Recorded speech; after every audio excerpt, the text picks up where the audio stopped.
Hola, hola, hola. Esto es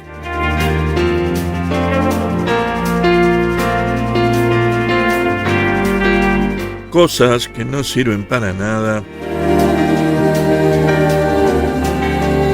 Primera parte, diría el tipo.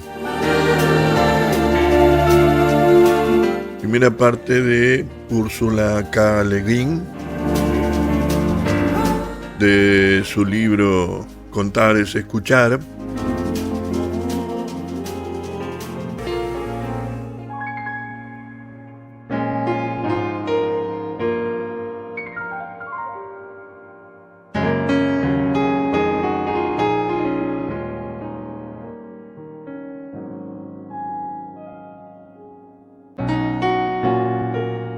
Escuchar es un acto de comunidad que requiere un lugar, tiempo y silencio. Leer es una manera de escuchar.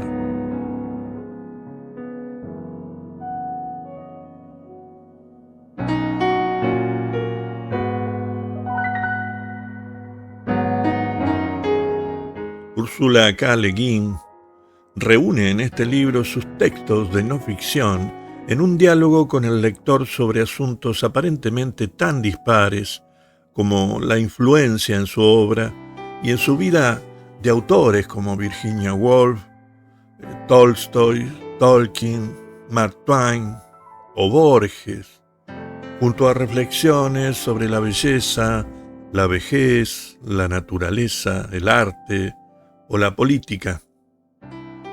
Sobre todos ellos sobrevuela la necesidad de la imaginación como supervivencia.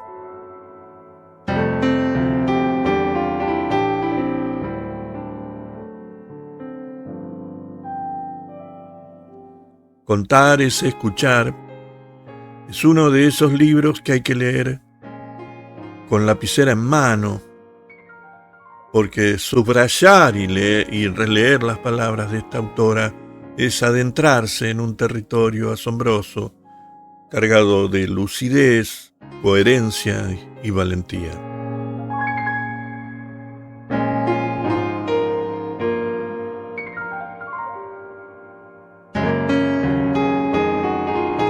La trayectoria vital de Ursula K. Le Guin, activa feminista y defensora de las ideas de igualdad, cooperación, apoyo mutuo y rechazos a los abusos de poder, queda reflejada en estas páginas cuya lectura es una forma de reconciliarse con el mundo a través de su mirada afilada y sobre todo profundamente humana.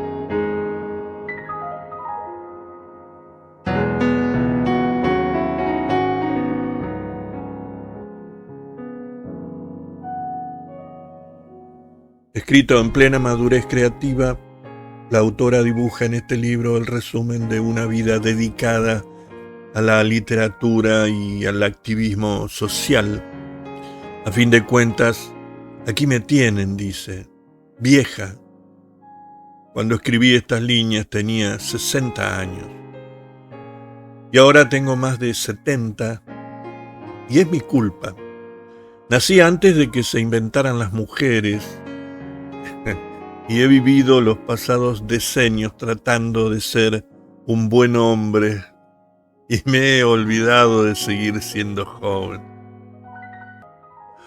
Así que envejecí y no se me da bien lo de fingir ser hombre ni se me da bien lo de ser joven. ¿Acaso podría empezar a fingir que soy una persona mayor?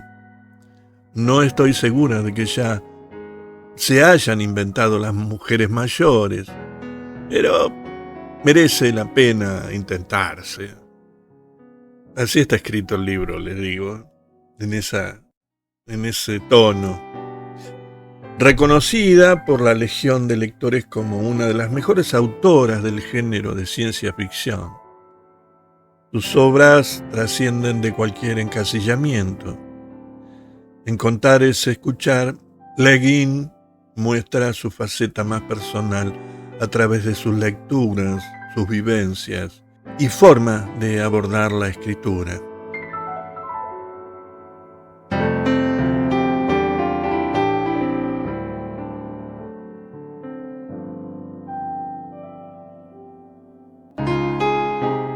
Un libro imprescindible para cualquier amante de la lectura y una guía para quienes aspiran a convertirse en escritores. Dice Úrsula, creo que la imaginación es la herramienta singular más útil que posee la humanidad.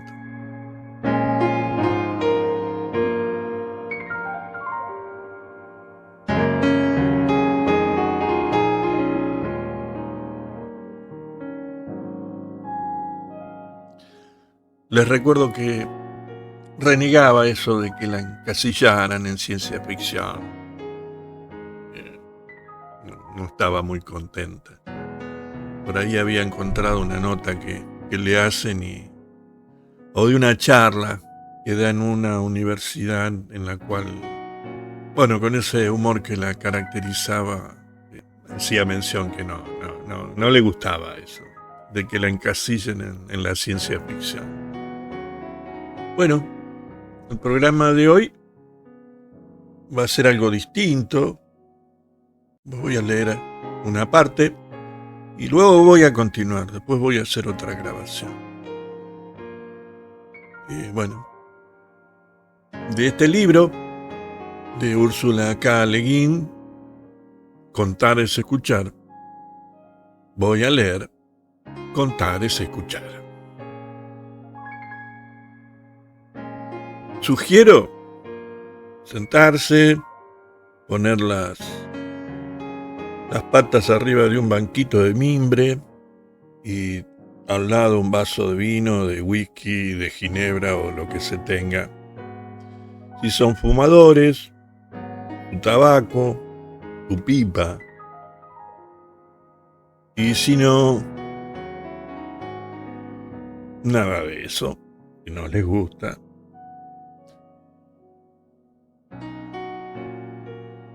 Comienza así.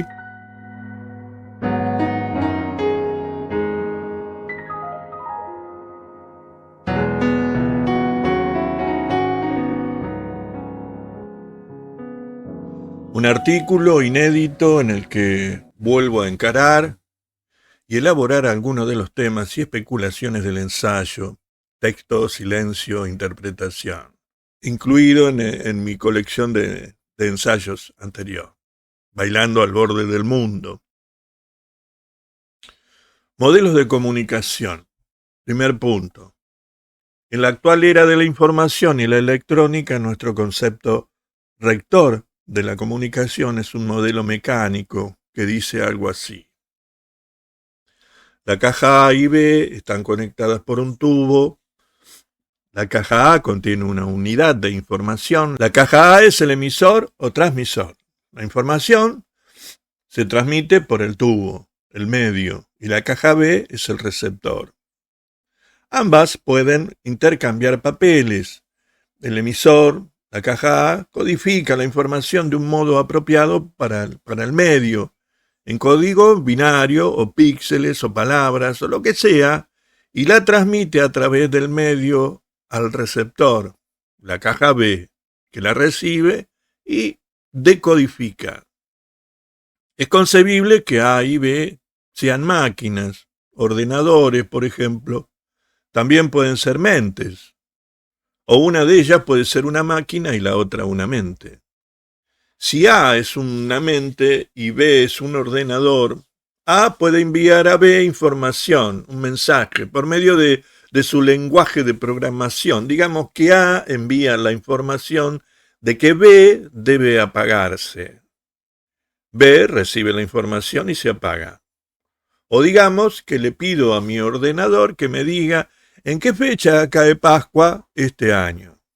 La petición requiere que el ordenador responda, adopte el papel de la caja a fin de enviarme la información a través de un código y por medio de su monitor a mí, que adopto el papel de la caja B, el receptor. Y así salgo a comprar huevos de Pascua. O no los compro. según la información que reciba. Supuestamente, así funciona el lenguaje. A tiene una unidad de información, la codifica en palabras y la transmite a B, que la recibe, decodifica, comprende y actúa en consecuencia. Vamos a ver, ¿así funciona el lenguaje? Como es obvio, ese modelo de comunicación, al aplicarse a la gente real que habla y escucha, o incluso al lenguaje escrito y leído, es en el mejor de los casos inadecuado y en el más habitual inexacto. No funcionamos así. Solamente funcionamos así cuando nuestra comunicación se reduce a información muy rudimentaria.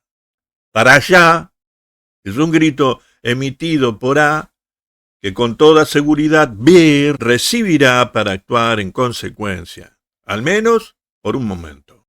Si A grita, ¡vienen los ingleses!, la información puede servir como tal, un mensaje claro con determinadas implicaciones claras sobre lo que conviene hacer a continuación.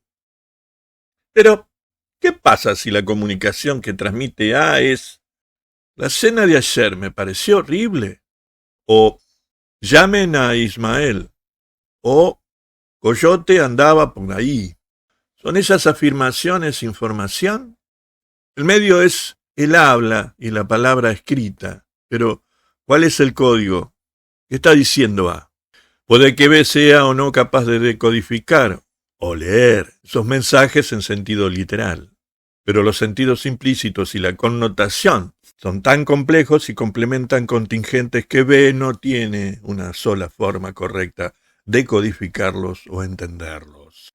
El sentido dependerá casi por entero de quién es A, quién es B, cuál es la relación entre ambos, en qué sociedad viven, su nivel de educación, el estatus relativo de cada uno y así sucesivamente. Las afirmaciones están repletas de sentido y significado, pero no son información. En esos casos, en la mayoría de los casos en que las personas reales hablan unas con otras, la comunicación humana no puede reducirse a información. El mensaje no solo relaciona al hablante y al oyente, es esa relación. El medio en el que se introduce el mensaje es sumamente complejo, infinitamente más complejo que un código. Es un lenguaje, una función de una sociedad, la cultura en la que el lenguaje, el hablante y el oyente están insertos. Coyote andaba por ahí. ¿Transmite esta frase una información? ¿Dice acaso de que un coyote de carne y hueso andaba por alguna parte? En realidad no. El hablante no se refiere a un coyote. El oyente lo sabe. ¿Cuál sería la información principal recabada por un oyente al oír estas palabras en el lenguaje original y en el contexto apropiado? Probablemente algo así como la siguiente. Ah, el abuelo nos va a contar una historia sobre Coyote, porque Coyote andaba por ahí. Es un marcador cultural, como había una vez. Una forma ritual cuyo sentido implícito incluye el hecho de que se está a punto de contar una historia, aquí y ahora, que no será una historia verídica, sino un mito, una leyenda. En este caso, la leyenda sobre Coyote. No un coyote, sino Coyote. Y el abuelo sabe que comprendemos la señal, lo que dice al decir Coyote andaba por ahí, porque si supiera que no vamos a comprenderla, siquiera en parte, no la pronunciaría o no podría decirla. En las conversaciones humanas, en la comunicación en vivo y en directo entre los seres humanos, todo lo transmitido, todo lo dicho, es moldeado al decirse por una respuesta real o esperada. La comunicación humana, en vivo y en directo, es intersubjetiva. Intersubjetiva. La intersubjetividad supera con creces el modelo de estímulo y respuestas mediados por una máquina que actualmente se denomina interactivo. No consiste en estímulo y respuestas, ni en la alternancia mecánica de datos enviados y recibidos con un código convenido de antemano. La intersubjetividad es recíproca, es un intercambio continuo entre dos conciencias, en lugar de una alternancia de papeles entre la caja A y la caja B, sujeto activo y objeto pasivo. Es una intersubjetividad continua que opera en ambos sentidos todo el tiempo. No existe un modelo adecuado en el universo físico para esta operación de conciencia, la cual es peculiarmente humana y señala la capacidad que los seres humanos tienen para formar verdaderas comunicaciones. Anterior lo dice Walter Hong en Oralidad y Escritura. Mi modelo personal de intersubjetividad o comunicación oral o conversación son las amebas en el momento de mantener relaciones sexuales. Como es sabido, las amebas suelen reproducirse yéndose en silencio a un rincón, germinando y dividiéndose en dos amebas. Pero a veces las condiciones indican que un poco de intercambio de material genético puede beneficiar a la población local y dos de ellas se juntan. Literalmente, se estiran y funden los pseudópodos en un tubito o canal que las conecta. Acá vemos en la imagen las dos amebas, en la figura 2. Entonces la ameba A y la ameba B intercambian información genética, es decir, se pasan la una a la otra literalmente partes internas de sus cuerpos a través del canal o puente compuesto por las partes externas de sus cuerpos. Y así están un buen rato enviándose pedacitos de ellas mismas de ida y vuelta, respondiéndose recíprocamente una a la otra.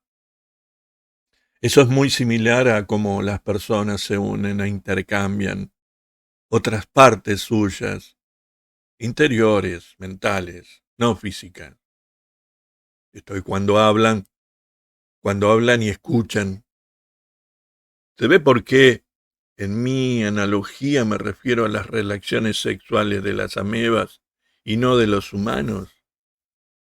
El sexo humano heterosexual se parece más a una conferencia que a una conversación. Las relaciones de las amebas son realmente recíprocas porque las amebas carecen de género o jerarquía. No tengo ninguna opinión sobre qué sexo es más divertido, si el de las amebas o el de los humanos. Puede que nosotros saquemos ventaja porque tenemos terminaciones nerviosas, pero quién sabe, ¿no? ¿Quién sabe? Dos amebas al mantener relaciones sexuales o dos personas al hablar forman una comunidad de dos. Las personas también podemos formar comunidades de muchos al enviar y recibir continuamente partes de nosotros mismos de ida y vuelta, dicho de otro modo, al hablar y escuchar. Hablar y escuchar son, en última instancia, la misma cosa. El alfabetismo complica el tema de la comunicación lingüística. No es mi intención entrar en los efectos que tiene el alfabetismo en la mente humana, aunque recomiendo encarecidamente los libros de Walter Hong sobre el tema. Lo único que quiero señalar en este punto es que la escritura es muy reciente y no es un absoluto universal. A lo largo de la historia de la humanidad, la mayoría de la gente ha sido y sigue siendo gente auditiva y oral, gente que habla y escucha. La mayor parte del tiempo, la mayoría de la gente no pone palabras por escrito, no lee, ni escucha leer. Habla y escucha hablar. Mucho después de que aprendiéramos a hablar con unos con los otros, milenios o cientos de milenios después, aprendimos a señalar palabras. Sucedió hace apenas 3.500 años en ciertas partes restringidas del mundo. La escritura existió durante unos 3.000 milenios como una técnica importante para los poderosos y al parecer poco importante para la mayoría de la gente. Sus usos se extendieron. Entonces llegó la imprenta. Con la imprenta la escritura pasó a ser un oficio especializado que permitía a los privilegiados incrementar sus conocimientos y su poder, hacer una tecnología básica una necesidad para la existencia ordinaria de la gente común, en especial si no querían ser pobres o poco poderosos. Además, la escritura impresa es una herramienta tan eficaz que quienes la utilizamos tendemos a verla como la forma más válida de comunicación humana. La escritura nos ha cambiado, como nos cambian todas las tecnologías, hasta el punto de que suponemos que el habla no tiene importancia. Las palabras no cuentan si no están escritas. Te doy mi palabra. No significa gran cosa mientras no haya firmado el contrato. Y juzgamos que una cultura oral, una cultura que no emplea la escritura, es esencialmente inferior. La llamamos primitiva. La creencia en la superioridad absoluta de la escritura sobre la oralidad está muy arraigada, no sin motivos, en quienes estamos alfabetizados. En una cultura alfabetizada, los analfabetos padecen graves desventajas. Durante los 2 últimos siglos, la cultura norteamericana se ha organizado de tal manera que el alfabetismo es un requisito básico para pertenecer a ella. Si comparamos las sociedades alfabetizadas con las ágrafas, da la impresión de que las alfabetizadas son poderosas, en modos en que las ágrafas no lo son. Una cultura alfabetizada es duradera en modos en que una cultura ágrafa no lo es. Y los pueblos alfabetizados pueden tener mayor amplitud y variedad de conocimientos que los ágrafos. Están mejor informados. No tienen por qué ser más sabios. Ojo, el alfabetismo no hace a la gente noble, inteligente o sabia.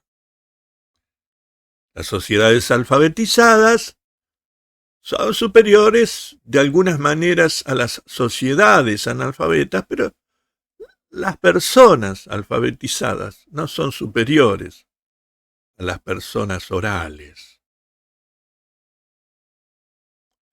¿A qué se refieren los antropólogos que deberían ser más cautos cuando hablan de la mente primitiva? O según el título de Lewis Strauss, el pensamiento salvaje. ¿Qué es un salvaje? ¿Qué quiere decir primitivo? Casi inevitablemente significa ágrafo. Los primitivos son los que aún no han aprendido a escribir. Solo saben hablar. Por lo tanto, son inferiores a los antropólogos y a otras personas que saben leer y escribir.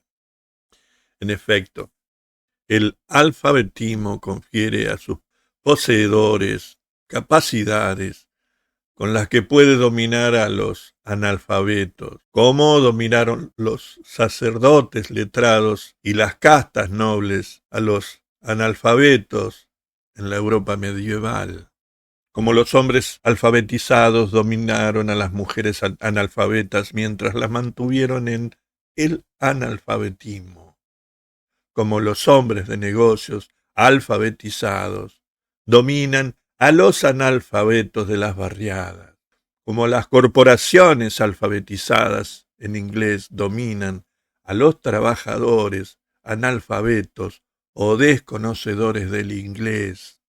Si el poder tiene razón, la oralidad se equivoca. Hoy en día vemos que no solo el alfabetismo complica el problema de la comunicación lingüística humana, También lo hace lo que Hahn llama oralidad secundaria.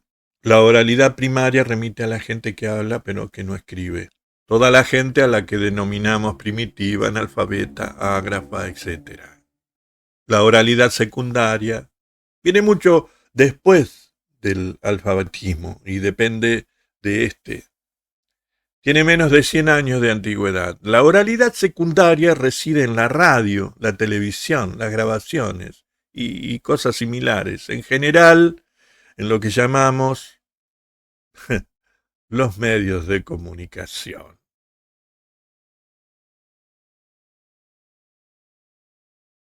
Buena parte de las presentaciones que se hacen en los medios de comunicación siguen un guión y por lo tanto se escriben primero y se pronuncian después. Pero hoy en día la distinción más significativa entre la oralidad primaria y la secundaria es el hecho de que haya o no una audiencia presente ante el hablante. Si en lugar de escribir estas líneas estuviera dando una charla, la presencia del público en la sala sería una condición necesaria para que yo hablara. Eso es la oralidad primaria, una relación entre el hablante y los oyentes. El presidente Lincoln se pone de pie y empieza. Hace 87 años, bla, bla, bla, bla, bla, bla. Delante de una multitud más o menos interesada, en Gettysburg. Su voz, que según se cuenta era bastante aguda y suave, crea una relación entre él y ellos, establece una comunidad. Oralidad primaria. El abuelo cuenta un cuento sobre Coyote delante de un semicírculo de adultos y niños una noche de invierno. El relato afirma y explica a su comunidad como pueblo y entre los demás seres vivientes. Eso es oralidad primaria. El presentador del noticiero de las 6 mira fijo desde una caja, no a nosotros, porque no nos puede ver. No estar nosotros en el mismo sitio, o siquiera en el mismo momento en que él está. Él estuvo en Washington, D.C., hace 2 horas, leyendo lo dicho para que lo grabaran. No puede vernos ni oírnos, ni podemos verlo ni oírlo a él. Vemos y oímos una imagen, un simulacro de una persona. No se entabla una relación entre nosotros.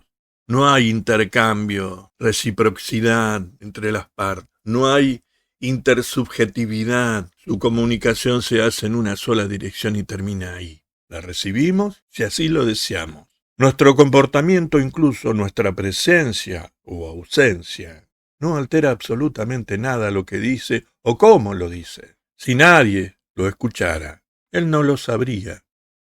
Y seguiría hablando exactamente de la misma manera, hasta que sus patrocinadores se dieran cuenta mediante los índices de audiencia y lo echaran. Eso es oralidad secundaria.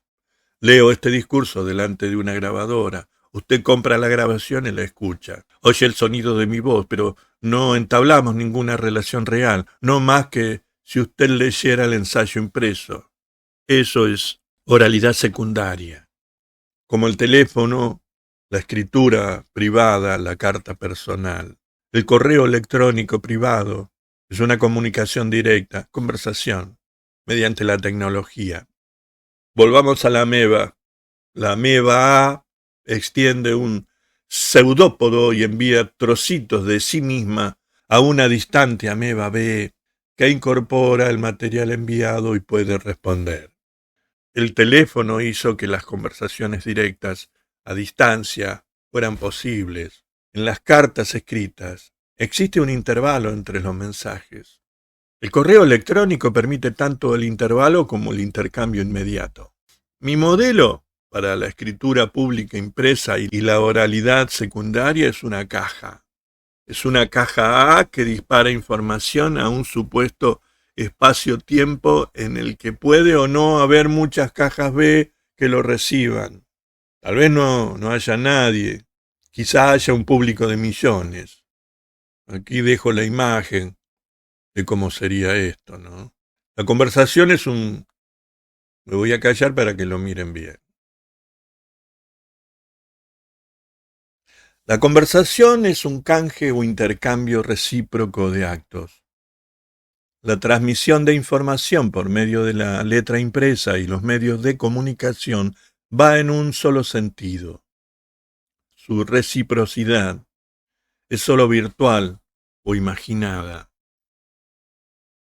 No obstante, puede crearse una comunidad local y directa sobre la base del alfabetismo y la oralidad secundaria.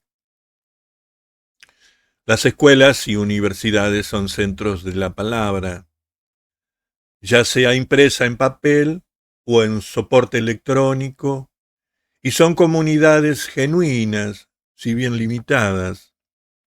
Los grupos de estudio bíblico, los clubes de lectura o los clubes de fans son pequeñas subcomunidades centradas en la palabra impresa donde la gente habla sobre lo que lee, como en las universidades. Los periódicos y revistas crean y fomentan grupos de opinión y facilitan las comunidades basadas en la información, tales como las de los aficionados deportivos que comparan resultados. En cuanto al público de la oralidad secundaria, más allá de esa entidad artificial que son los espectadores presentes en el estudio, que en realidad forman parte de la puesta en escena. Hay mucha gente que ve determinadas emisiones de televisión, no porque les gusten mucho, sino para poder hablar sobre ellas con sus compañeros de trabajo al día siguiente. Utilizan esas emisiones para aumentar la cohesión social. Pero en su mayor parte el público de los medios es una semicomunidad o pseudo-comunidad exigua y desperdigada, que solo puede estimarse y medirse mediante análisis de mercados y encuestas de opinión y que se convierte en algo real solo en situaciones políticas tales como la asistencia a los colegios electorales los días de elección o en respuesta a una catástrofe. Ahora bien, la comunidad creada por la imprenta y la oralidad secundaria no es directa, es virtual, puede ser gigantesca, del tamaño de Estados Unidos. Quizás más que ningún otro factor, de hecho, el alfabetismo nos ha permitido o impuesto la vida en enormes estados-naciones en lugar de en tribus o ciudades-estados. Es posible que Internet nos permita superar el estado-nación, aunque la aldea global con la que soñaba McLuhan es en la actualidad una ciudad de la noche. Una fuerza monstruosa que promueve el reduccionismo cultural y la codicia institucionalizada a nivel internacional. ¿Quién sabe? Tal vez nos alzaremos electrónicamente hasta alcanzar un ordenamiento que funcione mejor que el capitalismo. Pero una comunidad así de vasta será siempre un concepto antes que un hecho tangible. Palabra escrita, impresa, habla grabada, filmada, teléfono, correo electrónico. Cada uno de esos medios vincula a las personas, pero no las vincula en un sentido físico. Y las comunidades que crean, cualesquiera que sean, son en esencia comunidades mentales. No quiero poner impedimentos a la unión de las mentes sinceras. No.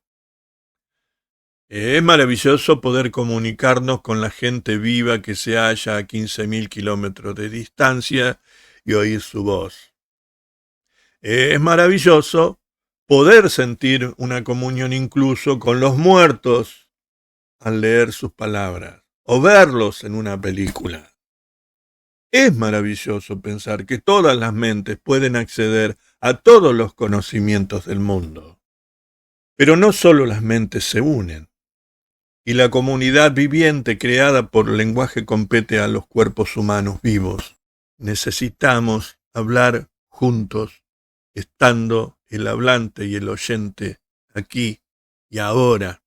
Lo sabemos, lo sentimos. Cuando eso no ocurre, sentimos la ausencia. El habla nos conecta de una manera directa y vital porque ante todo es un proceso físico, corporal, no mental ni espiritual. Acabe donde acabe. Si se sitúan dos relojes de péndulo lado a lado en la pared, gradualmente comenzarán a mecerse al unísono. Se sincronizan el uno con el otro en respuesta a las vibraciones diminutas que cada uno transmite a través de la pared. Eso es así, ¿eh? Dos cosas, cualesquiera que oscilan más o menos, con el mismo intervalo, si están físicamente cerca, tenderán a armonizarse paulatinamente y a moverse con el mismo exacto intervalo. Las cosas son perezosas. Requiere menos energía moverse en colaboración con otro que en su contra. Los físicos llaman a esta hermosa y económica pereza sincronización de fase o de arrastre. Todos los seres vivos son osciladores, vibramos, seamos amebas o humanos. Palpitamos, nos movemos rítmicamente, cambiamos rítmicamente, marcamos el tiempo. El fenómeno se percibe cuando se mira una ameba a través del microscopio. Vibra en frecuencia correspondientes a los niveles atómicos, molecular, subcelular y celular. Ese pulso constante, delicado y complejo es el proceso de la vida misma hecho visible. Las criaturas enormes, con múltiples células como nosotros, tienen que coordinar millones de frecuencias de oscilación e interacción diferentes entre las frecuencias en nuestro cuerpo y con nuestro entorno. La mayor parte del proceso consiste en sincronizar los compases mediante el arrastre, haciendo que cada uno de los tiempos siga un ritmo maestro. En lo interno, un ejemplo excelente de ello son las fibras musculares del corazón, cada una de las cuales hace un pu, pum, pu, pum, al unísono con todas las demás, durante toda la vida. Están también los ritmos más largos del cuerpo, los ritmos circadianos, que se producen a lo largo del día. Estos son el hambre, la ingesta, la digestión, la excreción, el sueño y la vigilia. Esos ritmos sincronizan todos los órganos y funciones del cuerpo y la mente. Además, los ritmos corporales realmente largos, que quizá ni siquiera reconocemos, se conectan con nuestro entorno, con la duración de la luz natural, las estaciones, la luna, estar en sincronía, internamente y no con el entorno. Simplifica la vida. Perder la sincronía siempre es incómodo o desastroso. Luego están los ritmos de los demás seres humanos. Como dos péndulos, si bien mediante procesos más complejos, dos personas pueden establecer una sincronización de fase. Las buenas relaciones humanas suponen arrastre, sincronía. De lo contrario, son incómodas y desastrosas. Piénsese en acciones sincronizadas adrede, como cantar, corear, remar, marchar, bailar, tocar música. Piénsese en los ritmos sexuales, el cortejo y la estimulación son mecanismos para entrar en fase. Piénsese en cómo se vincula el bebé y la madre, la leche emana antes de que el bebé eche a llorar. Piénsese en las mujeres que al vivir juntas tienden a armonizar sus ciclos menstruales. No sincronizamos los unos con los otros todo el tiempo.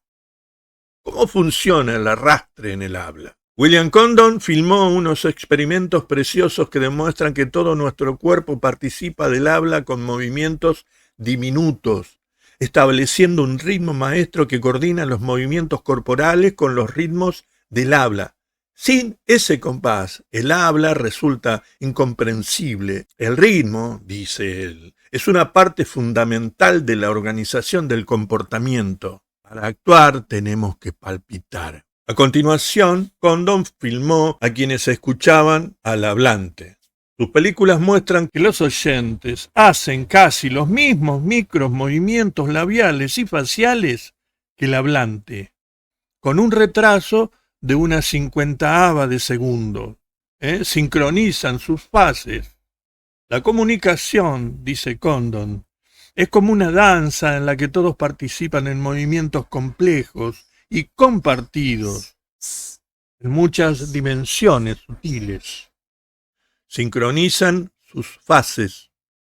La comunicación, dice Condon, es como una danza en la que todos participan en movimientos complejos y compartidos en muchas dimensiones sutiles.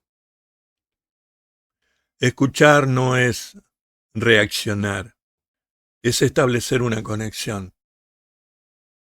Al escuchar una conversación o una anécdota, no solo respondemos a ella, sino que nos sumamos, pasamos a formar parte de la acción. Podemos sincronizarnos sin ver al hablante. Lo hacemos al hablar por teléfono. La mayoría de la gente siente que el teléfono es menos reconfortante que estar en compañía del otro, que la comunicación que se establece a través del oído es menos plenamente recíproca, pero aún así nos las apañamos bastante bien con ella.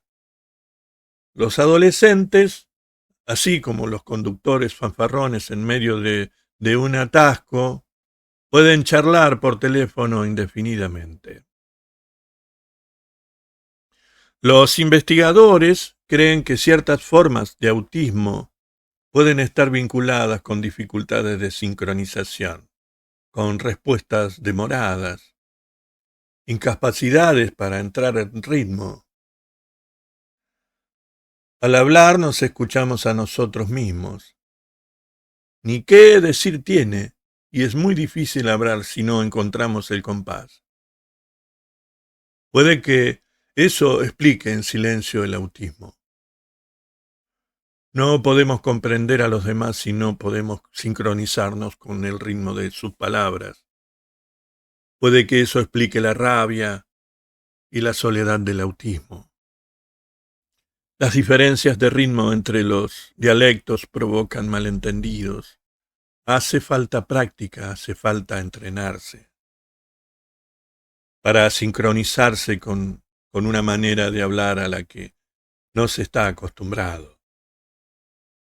Pero cuando uno es capaz de sincronizarse y lo hace, logra armonizarse con la gente con la que habla, ponerse físicamente a tiro y a tono con ellos. No es de extrañar que el habla cree un vínculo tan fuerte, tan poderoso a la hora de formar comunidades.